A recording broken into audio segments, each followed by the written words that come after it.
पाकिस्तान की तारीख में पहली बार पेट्रोल और डीजल की फी लीटर कीमत 300 रुपए से ऊपर चली गई। पाकिस्तान की जो ग्रोथ रेट है इस साल वो 0.29% है, जबकि भारत की 7.8% है।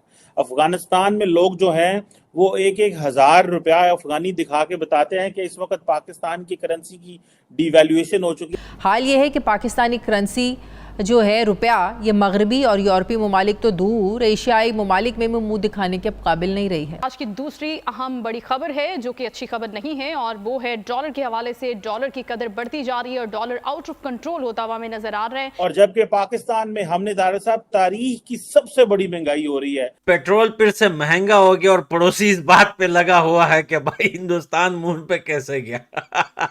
डॉलर 305 पर ट्रेड कर रहा है और 330 में भी बाहर से कहीं से मिल ही नहीं रहा है डॉलर।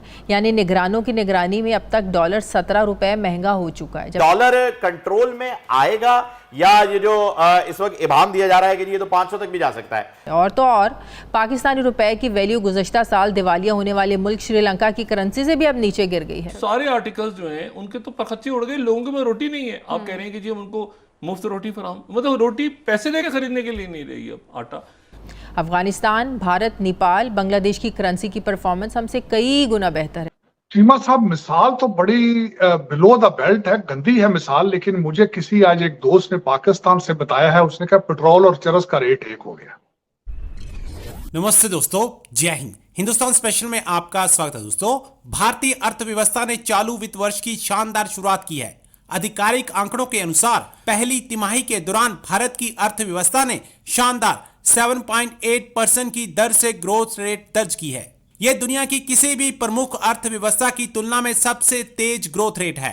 राष्ट्रीय सांख्यिकी कार्यालय यानी NSO ने पहली तिमाही के लिए GDP के आंकड़ों को गुरुवार शाम जारी किया। पहली तिमाही के दौरान भारतीय अर्थव्यवस्था को सरकार के द्वारा हाथ खोलकर खर्च करने, मजबूत उपभोक्ता और सर्विस सेक्टर की उच्च गतिविधियों जैसे फैक्टर ने मदद की।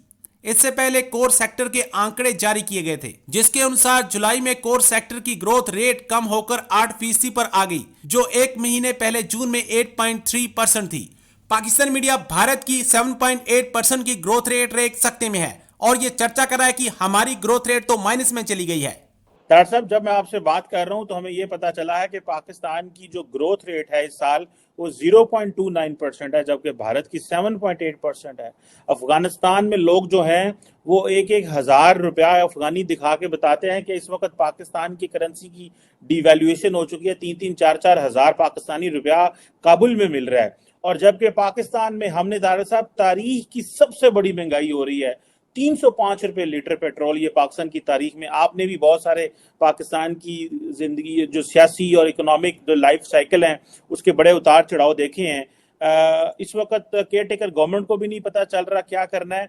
और ये जो महंगाई है, और वो पता चला है कि जो मोहम्मद बिन सलमान ने आना था वो भी अभी कंफर्म नहीं है, जिससे हमें पता चला था कि थोड़ी सी इन्वेस्टमेंट आएगी पाकिस्तान में। आप कैसे देखते हैं, क्या पाकिस्तान की अवाम ये शौक बर्दाश्त कर पाएगी? एलीट तो तारड़ साहब बर्दाश्त कर पा रही है। अब तो वो तो 12-12, 15-15, 20-20 लाख। मैं अगले दिन एक दोस्त ने मुझे बताया कि इस वक्त पाकिस्तान से बरतानिया की टिकट 11-12 लाख रुपए की है और लोग जा रहे हैं।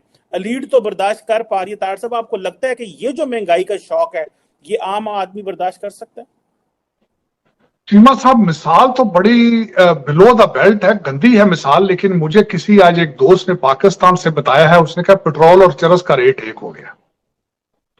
गांजा जो चरस बिकती है, सिगरेट में भर के पीते हैं, कहते उसका और चरस का रेट एक हो गया। या ये दोनों के अंदर घूमा जा सकता है, या गाड़ी पे बैठ के घूमे तो, या फिर आप सूटा लगा के घूमे। ये हालात हो चुके हैं। आपने कहा है 305 रुपए, लेकिन आपने ये नहीं बताया कि डीजल का रेट 311 रुपए है। 311 रुपए 86 पैसे रेट। और आपकी जिंदगी का पहिया डीजल से चलता है। आपकी ज़राअत का ट्रैक्टर जो है वो भी डीजल से चलता है। और मैं यहां पे एक बात बताना चाहूंगा कि मेरे जो वतन अजीज के जितने सेक्रेटरीज और जितने अफसरान हैं जो आईवी लीग स्कूलों के पढ़े हैं, उनको मिसाल एक मैं फ्रांस की देना चाहता हूं। मैं रिसेंटली जब पिछले दिनों में फ्रांस के अंदर जुलूस निकल रहे थे, जब रिटायरमेंट की एज पे और टैक्सेशन के हवाले से जुलूस निकल रहे, तो मेरी नजर से एक आर्टिकल गुजरा जिसमें उन्होंने कहा था कि फ्रांस का कॉन्स्टिट्यूशन और कवानीन ये कहते हैं कि आप टैक्स बढ़ा सकते हैं, लेकिन जब टैक्स बढ़ाएं तो कौम की पहले इनकम बढ़ाकर फिर टैक्स लगाएं, उसके बगैर आप नहीं लगा सकते। This is an illegal, this is considered illegal in France. तो मेरे मादरे मिल्लत के जितने जो जूनियर ब्रिटिश एजेंट्स हैं, जो सारे फॉरेन ग्रेजुएट हैं, ये क्यों नहीं इस तरह का सर्वे कर लेते पहले, ये टैक्स बढ़ाने से पहले? सिर्फ ये जवाब दिया जाता है कि क्योंकि हमने आईएमएफ की अगली किस्त लेनी है इसलिए हमने ये सारा कुछ किया है। कौम को सिर्फ यही बता दें जो पिछले आईएमएफ के पैसे आए थे वो कहां गए। कौम को एतमाद में ले लें आप ये महंगे महंगे सूट पहन के ठंडे एयर कंडीशन कमरों से प्रेस कॉन्फ्रेंस करने से या कैबिनेट की मीटिंग करने से, किसी दिन बाहर टेंट लगा के पंखे के नीचे बैठे हैं पसीनों पसीने होके, कौम को सिर्फ ये बता दें कि आईएमएफ के जो पैसे आए थे वो कहां गए हैं। अपने बच्चों की बता दें लिस्टें कि हमारे बच्चे देखें जी जो आप खा रहे हैं वही हमारे, मैं आप एक छोटी सी मिसाल, बच्चे हमारे भी वही खा रहे हैं हम, और अपनी नेशनैलिटियां डिक्लेयर कर दें। मैं एक छोटी सी मिसाल यहां देना चाहूंगा। जब इमाम खुमैनी साहब ईरान के अंदर आए थे, जब रेवोल्यूशन आया, बहुत बुरे हालात थे उस वक्त ईरान के। मैं भूल नहीं सकता, मेरी आंखों के सामने सब कुछ हुआ। तो एक बीबीसी का नुमाइंदा जब गया तो वो तेहरान की सड़कों पर इंटरव्यू लेता फिर रहा था, एक चाय खाने के सामने रुका तो उसने एक ईरानी से पूछा कि ईरान की इकॉनमी तबाह हो चुकी है, तुम्हारा इसके बारे में क्या ख्याल? तो हमारे ईरानी भाई जो है वो शक्कर की एक डली डालते हैं कावे में, उसने वो डली उठा के उस बंदे को दिखाई, बीबीसी के नुमाइंदे को। उसने कहा मुझे इस चीज पे एतमाद है, मैं ये शक्कर की डली जो अपनी चाय में डाल रहा हूं, इमाम खुमैनी भी यही शक्कर की डली अपने कावे में डाल के पी रहे। ये जो बयान दिया है हमारे वजीर आजम साहब ने, मैं he is a very learned person, मैं क्रिटिसाइज नहीं करूंगा उनको, लेकिन काश ही अच्छा हो कि सब अपने बच्चों के एक वो कहते हैं ना कि एक दिन वजीर आजम के साथ, जियो का जो प्रोग्राम है, उसी तरह किसी दिन ये एक अपनी जो कैबिनेट, नई कैबिनेट है, उनके हर हफ्ते अगर बता दें कि ये देखें जी हम तो आप चाय पी रहे हैं वही हम चाय पी रहे हैं। अब चाय की बात चली है तो मैं अपने वतन अजीज की एक और जख्म बता दूं आपको। मेरे मौसम जो थे इसहाक डार साहब, वो लंदन से आए थे पाकिस्तान की मुसीबतों का हल देने के लिए। जाती दफा हजूर ने चीनी माफिया को चीनी एक्सपोर्ट करने का जब परमिट दे दिया, उस पर लुट पड़ी और आज आप ब्राजील से 220 रुपए की चीनी इंपोर्ट कर रहे हैं। कोई है पूछने वाला उनसे कि इस कौम की किस्मतों के फैसले क्यों इस तरह किए तुमने?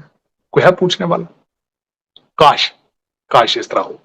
चीमा साहब, मैं खासकर इससे आगे चलना चाहूंगा जो आपने खुद मुझे जो टोन एस्टेब्लिश की आपने अफगानिस्तान के हवाले से। 81 अफगानी रुपीस का डॉलर है इस वक्त। मेरी मादरे मिल्लत का रुपया 326 रुपए का डॉलर है। आप श्रीलंका की आप लाइन क्रॉस कर चुके हैं।